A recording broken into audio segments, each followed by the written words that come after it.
Ceyhun bilen Bahrı Hazar arası, çöl üstünden özer yeni Türkmenin. Kulluğun çozu kara gözüm karası, kara dağdan iner seni Türkmenin. Kulluğun çozu kara gözüm karası, kara dağdan iner seni Türkmenin. Ol merdin oğludur, merttir pederi, gör oğlu kardeşi ser hoştur seri.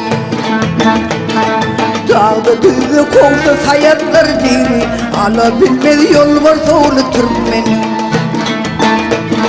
Dağda düzü kovdu sayatlar diri, ala bilmez yol var soğlu Türkmenin. Ala bilmez yol var soğlu Türkmenin, ala bilmez yol var soğlu Türkmenin.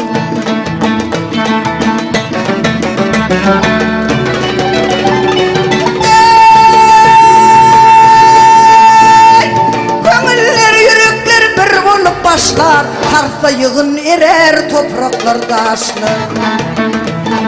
Bir sofrada tayar kılınsa açlar, götürülür olmalı Türkmenin. Bir sofrada tayar kılınsa aşlar, götürülür olmalı Türkmenin.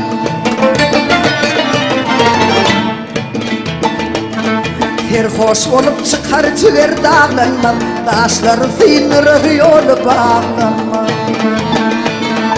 Ölüm gayra gitmez, köngülüm eğlenmez, baktım kulu sözler dili Türkmenin.